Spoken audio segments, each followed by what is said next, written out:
रसखान। उनका एक स्वभाव था, सुंदरता जहां देखी नहीं कि रसखान मोहित हो गए। ऐसा ही एक स्वभाव एक भक्त और थे, शायद आपने नाम सुना हो उनका, विल्वमंगल। क्या नाम था? विल्वमंगल। इनका भी यही स्वरूप था। ये भी जहां भी सुंदरता देखते थे, चाहे पुरुष में हो, चाहे स्त्री में हो, चाहे बालक में हो, कि कोई भी सुंदर रूप वाला दिख जाए तो बस उसको देख के निहाल हो जाते थे। यही गुण रसखान का। एक छोटे से हिंदू बालक के ऊपर मोहित हो गए, उसके रूप पर ही आसक्त हो गए। तब उनको एक गोवर्धन के आचार्य ने कहा कि भाई तुम इस बालक को इतना क्यों लाड करते हो, इसके पीछे इतने आसक्त क्यों रहते हो? बोले इसका रूप देखो, इसको खुदा ने कितने तराश करके बनाया, इसका रूप देखो, इसका लावण्य देखो, कितना मुझे नहीं लगता इससे सुंदर कोई बालक होगा। तो जो गोस्वामी जी थे उन्होंने अपने सेवित गोपाल जी का चित्र था, बोले इससे सुंदर एक बालक दिखाऊं? बोले दिखाओ। जैसी गोपाल जी दिखाए, बोले देखो ये बालक, हाथ में माखन लिए, घुटरुन चलत रेणु तन मंडित गो रोचन तिलक किए। ठाकुर जी का जब वो स्वरूप देखा रसखान ने, बोले ये बालक कहां है? बोले ये बालक नंद यशोदा को लाला है, वृंदावन में रहवे, टेढ़ी सी चाल चले, आनंद करतो भयो रे, और वहीं रहवे। सांवरो सो है लेकिन जाकू एक बार देख ले, वाकू अपनो ही कर ले। रसखान सुनते जा रहे हैं, उस चित्र को देखते जा रहे हैं, और उनसे कहे इस चित्र को मैं रख लूं अपने पास? बोले नहीं, चित्र तो आपको नहीं मिलेगा। बोले चित्र नहीं मिलेगा तो ये जो इसमें चित्र में बालक, इससे मुझे मिलवाओ। आचार्य ने सहज में ही बोल दिया, बोले ये बालक तो वृंदावन में रहता, वहीं जाके ढूंढ लो। बस रसखान निकल पड़े और सदा के लिए फिर वृंदावन के ही हो गए। इस बात से हमने क्या सीखा? किसी के रूप पर लट्टू हो जाना, किसी के रूप पर आसक्त हो जाना, ये व्यक्ति का गुण है कि अवगुण है? अवगुण है।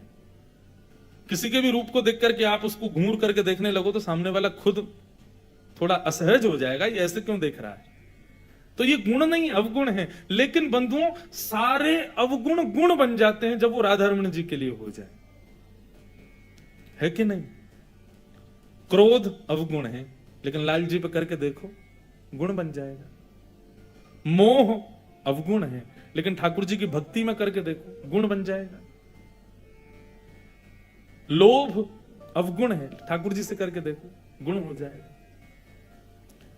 व्यक्ति को अपने अवगुणों की लिस्ट बनानी है, मेरे अंदर कितने अवगुण हैं, और फिर क्या करना है? बोले उन अवगुणों को खत्म नहीं करना है, बस वो अवगुण जो संसार में होकर के अवगुण बन गए हैं उनको ठाकुर जी में प्रस्तुत कर दो, बस वही भक्ति बन जाएंगे। वो सारे अवगुण ही गुण बनते चले जाएंगे।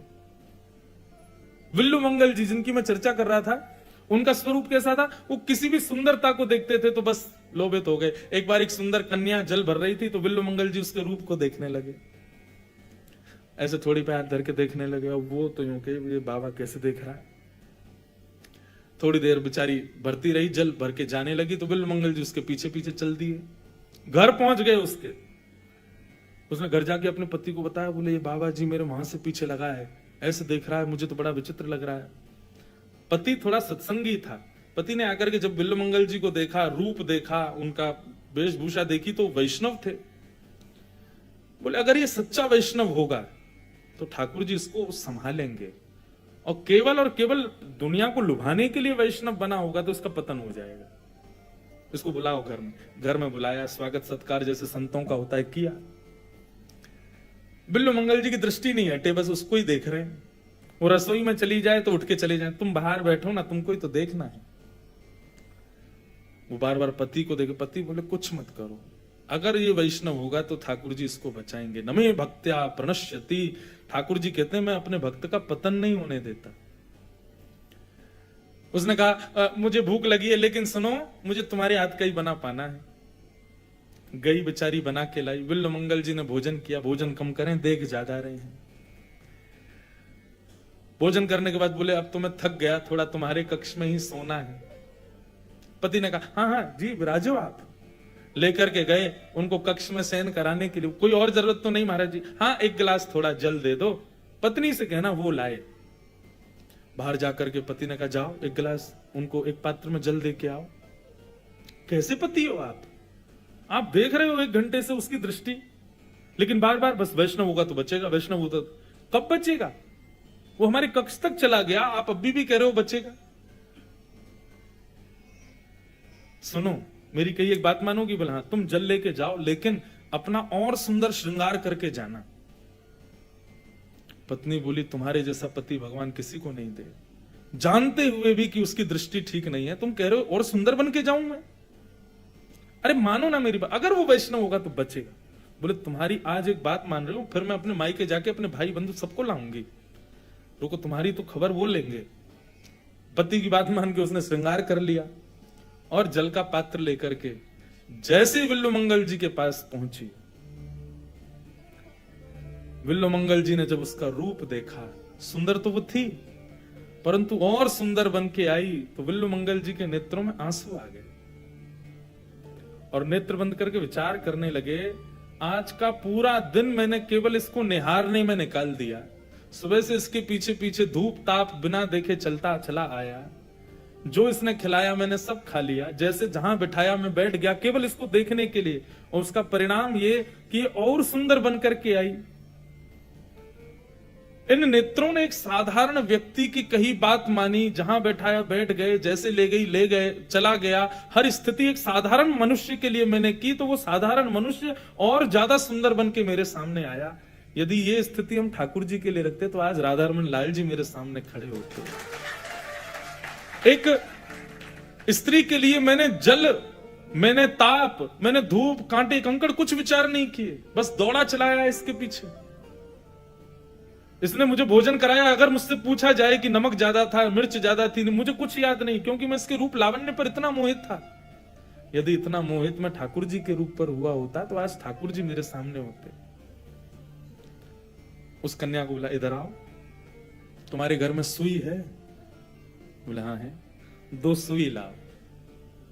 बाहर गई, पति से बड़बड़ाने लगी, अब सुई मगारा पता नहीं क्या करेगा उसका। बोले तुम लेके जाओ। और जैसे ही वो 2 सुई लेकर के गई, सुई लेकर के विल्लुमंगल जी ने अपनी दोनों आंखों को फोड़ दिया।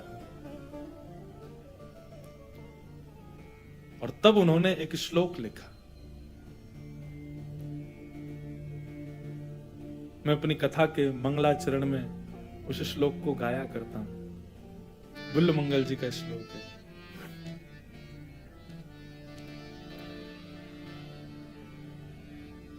कृष्ण त्वदीय पद पंकज पंजरान्ते अद्यैव मे विशतु मानसे राजहंस।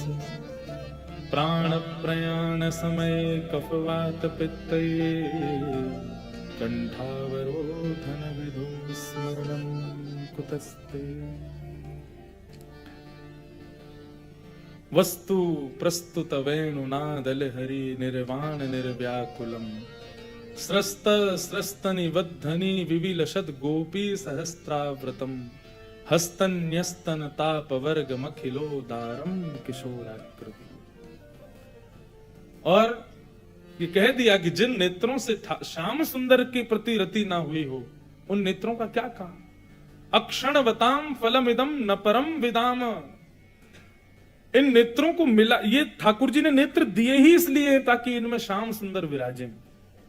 हितरवंश महाप्रभु कहते हैं श्याम सुंदर देखा तो एक आंख से भी जा सकता था, आपने 2 ही क्यों दी? आपने युगल नेत्री क्यों दिए? दिखाई तो एक आंख से भी देता है, पर आपने 2 नेत्र इसीलिए दिए। बसो मोरे नैनन में यह जोड़ी। आपने इसीलिए 2 नेत्र दिए ताकि एक नेत्र में श्याम सुंदर विराजे और दूसरे नेत्र में हमारी श्यामा जो विराजे, इसीलिए 2 नेत्र दिए। नव दुल्हे ब्रजराज सागरो दुल्हन राधा गोरी। हित हरिवंश करी न्योछावर चिर जियो यह जोड़ी। बसो मोरे नैनन में यह जोड़ी। ठाकुर जी ने 2 नेत्र क्यों दिए? ताकि एक में श्री जी विराजें और दूसरे में श्याम सुंदर विराजें। मैं अपनी कथाओं में कहा करता हूं, भैया वृंदावन जाओ, ठाकुर जी के वाम अंग में श्री जी को देखो, निहारो, ढूंढो, तभी मिलेंगी वो। ये ऐसे ठाकुर जी खड़े हैं ना, ये जो वाम अंग है ना ठाकुर जी का, इसमें निहारो, श्री जी हैं वो हमें एकाकार रूप दिख रहा है कि ये श्याम सुंदर हैं अकेले, राधा रमण जी खड़े हैं, राधा वल्लभ जी खड़े हैं, वृंदावन बिहारी लाल खड़े हैं, दामोदर प्रभु खड़े हैं, गोपीनाथ खड़े, नहीं, राधा युक्त गोपाल हैं, वाम अंग किशोरी जी हैं। ढूंढो। अब की बार जाओ जब वृंदावन, दास की कही इस भावना से दर्शन करना कि वाम अंग का अलग और दाहिने अंग का अलग, सर से लेकर के पैर के नख तक वाम अंग को देखना और फिर दाहिने अंग को देखना, फिर वाम अंग को देखना, फिर दाहिने अंग को देखना। बार बार निहारने पे आपको अनुभूति होगी कि वाम अंग दाहिने अंग से कुछ गौर है, थोड़ा गौरव है, और वही श्री जी है, वही किशोरी है। और ये अनुभूति होगी, निश्चित होगी। तो सर्वभूतेषु, उत्तम भागवत का लक्षण क्या है? जो सब में मुझको देखे, और जब मुझे देखे तो सबको मुझ में देखे। ये उत्तम भागवत का लक्षण। मध्यम भागवत का लक्षण क्या है? भागवत मतलब भक्त। मध्यम भागवत का लक्षण है ईश्वरे तदधीनेषु बालशेषु दिशस्तु च प्रेम मैत्री कृपापेक्ष यह करोति समध्यम। भगवान से प्रेम करे, ये मध्यम भागवत में हम आप सब लोग आ सकते हैं। क्या लक्षण है? बोले भगवान से तो प्रीति करे, तद अधीनेषु, भगवान के जो अधीन हैं ऐसे भक्तों से मित्रता करे, और बालशेषु, जो भगवान के बारे में जानते नहीं है, ठाकुर जी के रूप लीला धाम को समझते नहीं, उन पर कृपा करे, उनको बतावे कि वृंदावन ऐसा है, ठाकुर जी ऐसे हैं, ये सब विचार करे। और अंतिम बताया जो भगवान के नहीं है उनकी उपेक्षा करे, उनका त्याग करे। उत्तम भागवत में तो त्याग का कोई भाव ही, क्योंकि जो भगवान से बैर कर रहा है वो भी उसके लिए भगवान ही है, परंतु मध्यम वाला तो जो भगवान का नहीं उसका त्याग करता है। तो उत्तम तो सबको भगवान देखे और सब में भगवान को देखे, ये उत्तम। मध्यम कौन? जो भगवान से प्रेम करे, भगवान के भक्तों से मित्रता करे, जो भगवान के बारे में नहीं जानते उनको बतावे, और जो भगवान के नहीं है उनका त्याग करे। ये मध्यम भागवत। और साधारण कौन है?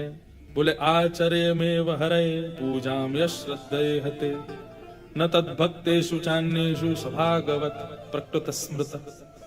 जो भगवान की केवल मूर्ति पूजा करता है, रज रज के श्रृंगार करता है, लेकिन ना तो उसको कथाओं से कोई मतलब, ना उसको भक्तों से कोई मतलब, ना संतों को कभी प्रणाम करता है, सदैव अहंकार में रहता है, तिलक लगा तो लेता है, गले में माला झोली तो पहन लेता है, लेकिन गुण एक भी भागवतों जैसा नहीं है। बंधुओं देखो एक बात पता है, वैष्णव श्रृंगार करने से वैष्णव नहीं होते, वैष्णव स्वभाव धारण करने से आप वैष्णव होते हो।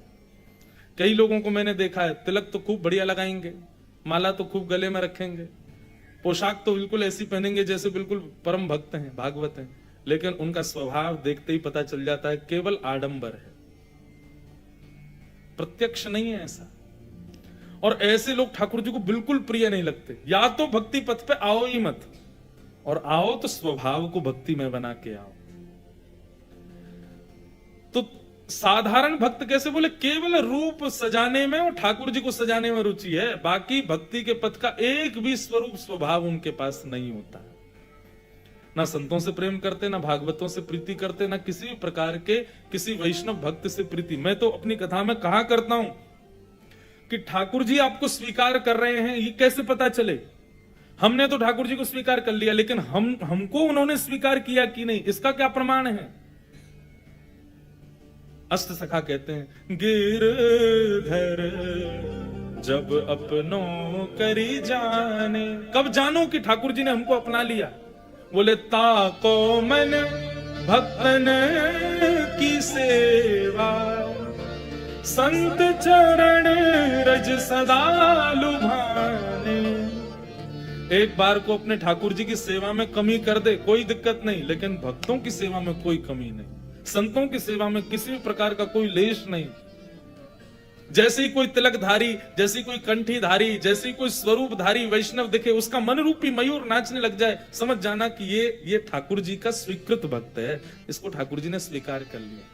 भगवान को देख के तो कोई भी नाच लेता है। हमारे वृंदावन में आके देखो, जो महाअधम है वो भी मंदिर में जाके नाच रहे हैं ठाकुर जी के आगे, कोई भी नाचता है ठाकुर जी को देख के। तो नृत्य तो तब मानो आपने बस में से उतरते हुए किसी वैष्णव को देखा, तुरंत नाचने लग गए। चलते हुए राह पर किसी वैष्णव को देखा, आपका मन रूपी मयूर नृत्य करने लगा। दंडवत प्रणाम, ये भी नहीं विचार किया कीचड़ है कि मट्टी पड़ी है, कुछ नहीं, बस दंडवत। समझो ये भगवत स्वीकृति का प्रमाण है।